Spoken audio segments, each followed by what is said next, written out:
first, you know, it was important to get this film out on Netflix. It launched November 4th. So now 86 million people plus have it available to them, and they can watch it. So we're seeing kind of a wildfire on social media, how it spreads. Because the scene is very, very active. Wildlife conservationists, especially the elephant, has been a big topic over the last 2 years. So it's really spreading very fast. We have also Vulcan Productions, who's one of our co-producers, and they are very big in philanthropy.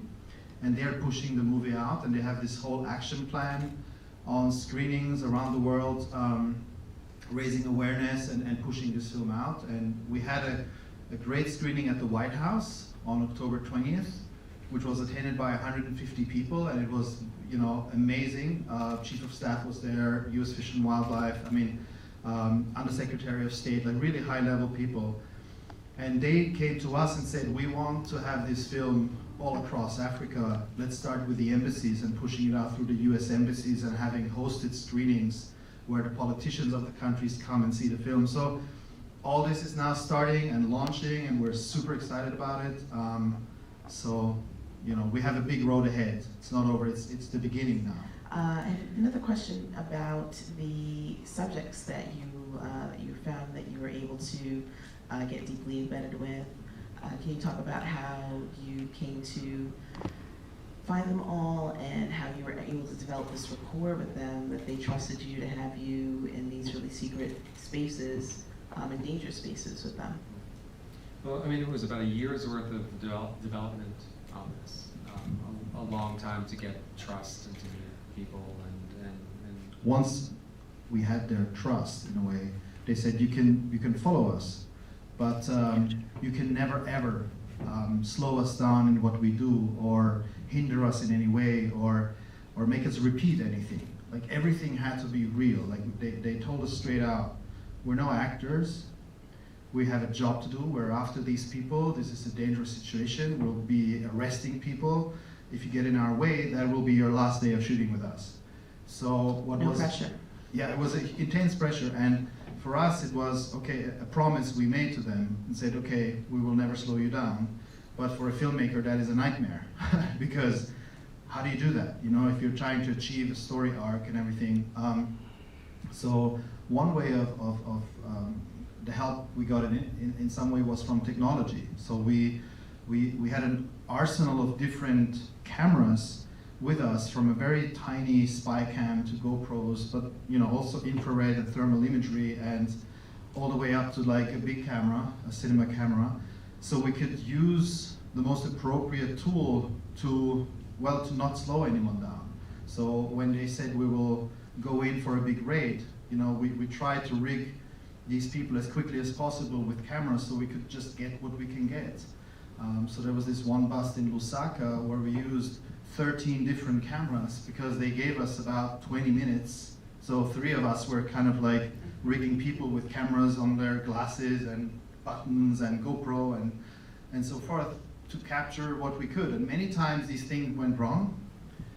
Maybe 8 of those cameras didn't work because they just, instead of turning them on, they turned them off and all these things, you know. we were coming at this from a very different way, you know, from this undercover sort of aspect, really trying to show the complexity of it. That it was very difficult to get people involved. But I think once certain people came aboard, then doors started opening. And probably the most significant was the Tanzanian task force. They didn't come in until, you know, towards the end of shooting, and that's when everything changed. Question about the journalist who put his life at risk? Yeah, sure. Well, we asked Hong pretty early on whether he would want to be blurred or not, and at first he said yes, and then he said no, and then definitely after he saw the film, he was like, I definitely don't want to be blurred. He's like, it's really important for the world to know that there's Chinese fighting this battle, and he wanted to be exposed. And I think because Hong also does a lot of different things, he's not just investigating ivory, he investigates the lumber trade. There's a lot of different things that Hong does that he felt that he could move on to other things without too much danger. Yeah, and he also said that he's now because I just saw him 4 days ago in Vienna, that he's training now other Chinese people to become investigators. So he's now taken over the role of a you know, like Andrea Crosta, being in the background and organizing things, and he's now sending out other Chinese that are willing to follow him because they are impressed by what he's doing. So that's fantastic.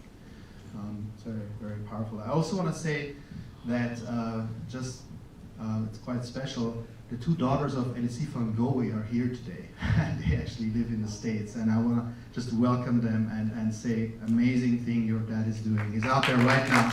There they are. Must be very proud. Amazing work.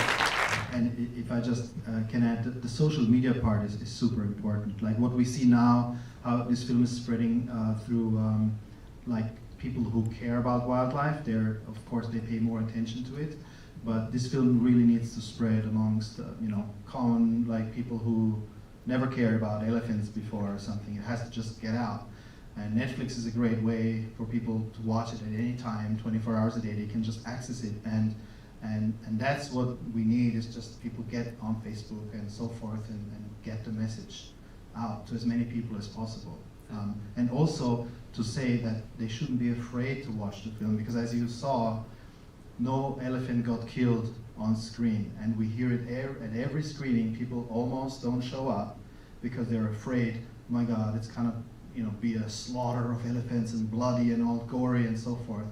It's not the case. You know, it's tough, but it's more about solutions and the network and the trafficking, and that word needs to get out. And just to finish up on it, we do believe that change can happen when you see something like this. And I think Hong is actually a very great representative of that. I mean, it'd be very easy to just portray Chinese as being the bad guys. And that's not the case. There's a lot of people in China that are very much opposed to the ivory trade. There's a lot of people that don't know what's going on, or they assume that the ivory in the shops is either ancient mammoth or it's elephants that just died of natural causes. But I think once people start seeing images like the one at the very end where you see 100+ tons of ivory getting burned, people start talking about it. So the media, you know, hopefully this starts getting to China, because change will happen from within. You know, if people know what's going on, there will be enough people that will start making some noise, and that will have an impact as well. It's really attacking this from all sides. It's doing what we can here, and then people in their own countries and people in China ultimately having a tool to rise up. All right, please join me in thanking Kief and Richard again for joining us. Thank you all for coming, and please enjoy the rest of the festival.